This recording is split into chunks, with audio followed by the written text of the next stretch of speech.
Píslarsaga Jesú að margra mati magnaðasta frásögn mannkynssögunnar.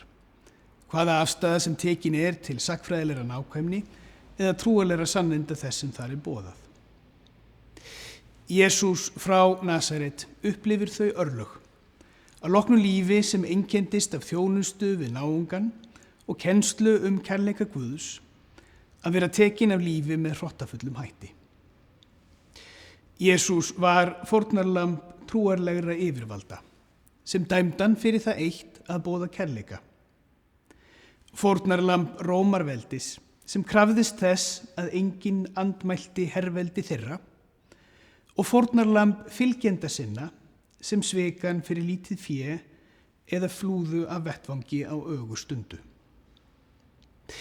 Það sem gerir píslarsöguna að mögnuðustu sögu mannkynssögunnar ekki ofbeldi sem þar birtist. Það kunnulegt jafnt í sögu og samtíð. Heldur þau viðbrögð við ofbeldi sem sagan boðar. Fagnaðarerindi kirkjunnar svo róttækt, svo sláandi, að það lagði grundvöllinn að fjölmennustu fjöldahreyfingu mannkynssögunnar. Andspænis hervaldi Rómverja segir píslasagan að berjast skuli með kærleikann einan að vopni.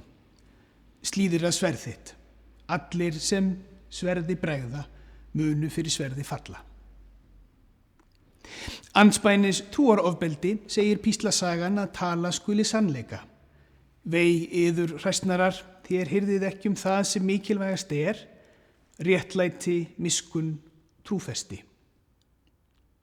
Og andspænis ílskunni segir píslasagan að leita skuli mennskunnar. Elskið óvini yðar og biðjið fyrir þeim sem ofsækja yður.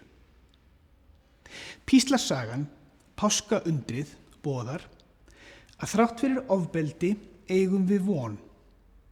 Að þrátt fyrir óréttlæti þekkjum við sannleika. Að þrátt fyrir myrkur eigum við ljós. Að þrátt fyrir dauða eignumst við líf. Og þrátt fyrir þjáningu megum við fagna og gleðjast. Gleðjast yfir undri lífsins, yfir töfrum mennskunnar og yfir kærleika Guðs.